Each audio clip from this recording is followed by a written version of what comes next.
dessert d'Abdel et puisqu'on a, c'est vrai, fait un couscous en l'honneur de Céline Dion, ah ben on s'est pas privé. Hein. On s'est régalé quand même. Ah, il était très bon le couscous d'Abdel. Avec le doggy bag. Oui, elle repart avec le doggy bag.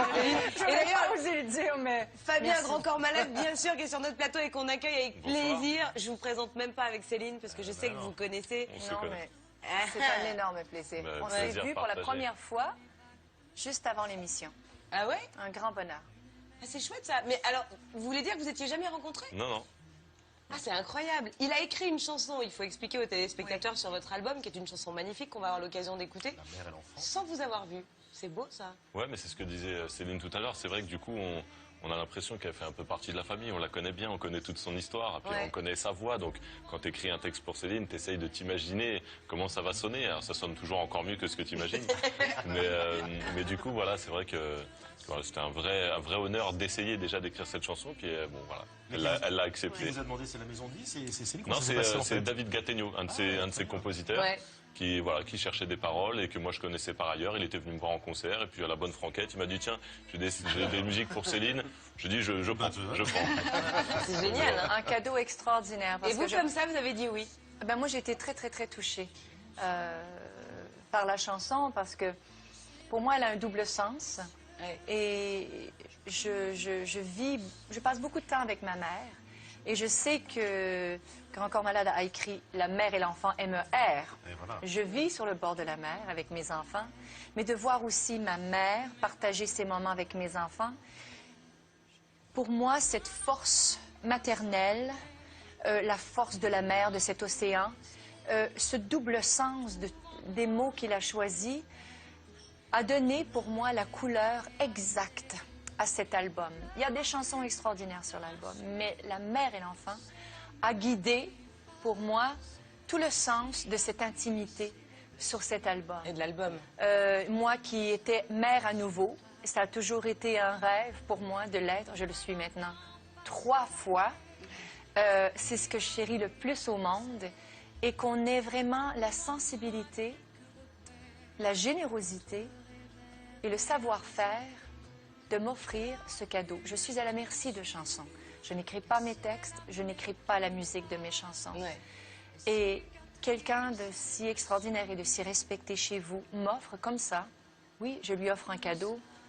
J'en suis éternellement reconnaissante. Merci beaucoup. C'était une belle déclaration, Céline Dion, que vous venez de faire. On va vous entendre dans un moment. Donc, merci Abdel pour ces pâtisseries orientales. On va se régaler. Merci. Juste avant, Fabien, de discuter avec vous et de ce livre, bien sûr, Céline, vous avez dû en entendre parler, Passion, que Fabien a écrit, bien sûr, aux éditions Don Quichotte. Mais on se parle télé, une minute? Rapidement, une petite chronique télé pour parler d'une série que vous connaissez forcément, Céline. C'est Desperate Housewives, ce soir sur M6. Oh yeah. C'est la fin de cette série. Ça a été diffusé, les derniers épisodes, il y a de cela quelques mois aux États-Unis. Ce soir sur M6, donc les 2 derniers épisodes de la 8e et dernière saison, ultimes épisodes de l'ultime saison. Après, c'est fini. Tristes, hein. Il n'y a plus rien du tout. Wisteria Lane, c'est fini. Je ne sais pas si vous regardiez cette série Desperate Housewives. Moi, je ne regarde pas la télé. Du tout. Bon. Du tout. Bah, c'était une série vraiment intéressante sur des personnages de femmes au foyer, un peu désespérées, Desperate Housewives, justement. Et pour prolonger le plaisir, en quelque sorte, M6 propose une nuit spéciale Desperate Housewives, avec à partir de 22h30, la rediffusion de 7 épisodes, toutes séries, toutes saisons confondues, 7 épisodes centrés justement sur les personnages principaux pour redécouvrir donc Lynette, Brie, les Gabi, fans vont etc. être à fond, là, évidemment. Voilà. Oui, ça commence à 20h50 jusqu'à 6h du matin sur M6, donc vraiment Oh du Desperate là là. Housewives. Quel jour ça donne? Ils Ce vont soir. pas aller travailler demain? Non, bah, moi, ils m'auront perdu avant. Hein. À l'hôtel, jetez un œil quand Je même vais dans votre chambre tout à l'heure, Céline. Jetez un œil dans votre chambre d'hôtel tout à l'heure. Merci beaucoup, Emmanuel Meubert. Fabien, je le disais, vous avez écrit un des titres, bien sûr, du nouvel album de Céline, La mère et l'enfant, mais ce livre, Passion, qui s'est vendu à presque 40 000 exemplaires, c'est une vraie réussite. Vous revenez, bien sûr, sur cet accident et sur ce handicap que vous avez, mais vous le faites d'une façon très drôle, finalement. J'ai que ce mot-là à la bouche parce qu'en fait, tous les exemples que vous prenez, puisqu'on vient de se le dire tous les deux hors antenne, il n'y avait pas besoin d'en rajouter sur le handicap que vous aviez, mais sur tout ce que vous avez vécu, finalement, et surtout sur l'hôpital, les patients avec qui vous étiez, etc. Vous aviez envie de le faire depuis longtemps, ce livre-là? Ouais, ça faisait longtemps que je mûrissais ce livre-là, cette idée-là. Et c'est vrai que je raconte une année en rééducation avec eux, des handicapés très très lourds. Ah ouais. Donc le drame, il est déjà là, quoi. On le sait. Donc du coup, le but, c'était d'aborder ce sujet avec pas mal d'autodérision, parce que c'est ça aussi qui garde l'espoir quand on est dans cet état-là. Et puis aussi parce que dans cette année-là, j'ai beaucoup ri. J'avais 20 ans à l'époque, je me suis fait des potes de 20 ans, et puis on se chambrait beaucoup, on se vannait, il y avait cette autodérision avec même ce petit cynisme lié à notre situation assez particulière.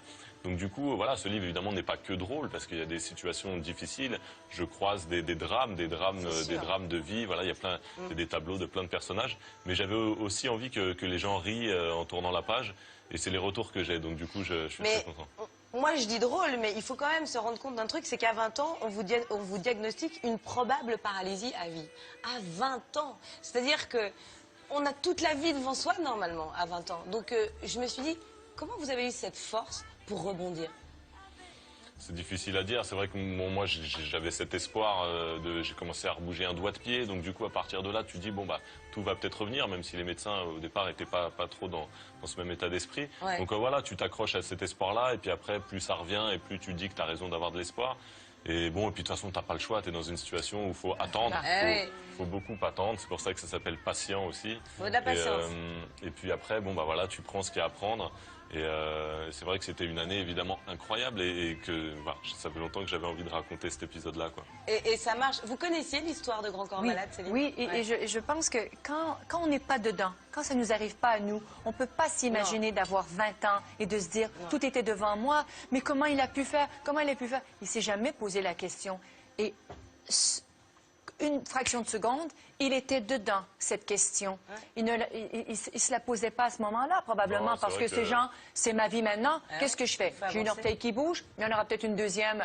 J'ai rencontré beaucoup d'enfants malades d'une autre façon. J'ai une nièce qui est décédée d'une maladie incurable. Elle est décédée à l'âge de 16 ans. Et c'est elle qui nous remontait le moral. Elle était dedans. Elle était petite, elle me disait, « Maman, pleure pas, c'est moi qui est malade et je vais bien. Pourquoi tu pleures? Pleure pas. » Elle nous remontait le moral, elle était dedans, elle avait un positivisme incroyable. Et parce qu'ils sont dedans, ils grandissent autrement. Il y a quelque chose qui s'installe et c'est presque eux qui nous sauvent à quelque part. Ouais, il y a un instinct de survie qui est difficile à expliquer, je pense, et qui fait qu'il y a cette énergie, un peu peut-être du désespoir, mais qui se transforme quand même en un truc super positif, quoi.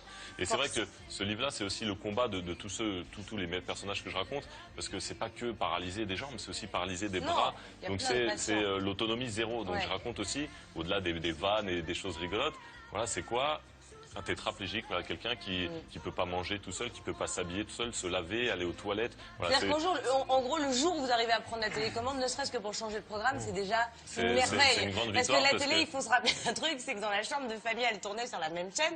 Et si vous tombez sur la même chaîne tous les jours, il y a parfois où c'est un peu chiant. Ah bon, on peut dire les choses. Hein. Et après les clips, il y a M6 Boutique. Et là, on peut se taper le téléachat pendant des heures. Et quand il n'y a plus l'aide-soignant qui est là pour changer de chaîne, comme toi, t'as pas tes mains, tu te tapes M6 Boutique pendant 8 mois tous les matins. Mais c'est génialement écrit. Pour ça s'appelle Passion, c'est aux éditions Don Quichotte. Je suis d'autant plus ravie de vous avoir, certes brièvement Fabien, mais vous reviendrez avec plaisir. Avec plaisir. Parce que le titre que va nous faire Céline, c'est le vôtre, La mère et l'enfant. Je vous propose, Céline Dion, d'aller au live.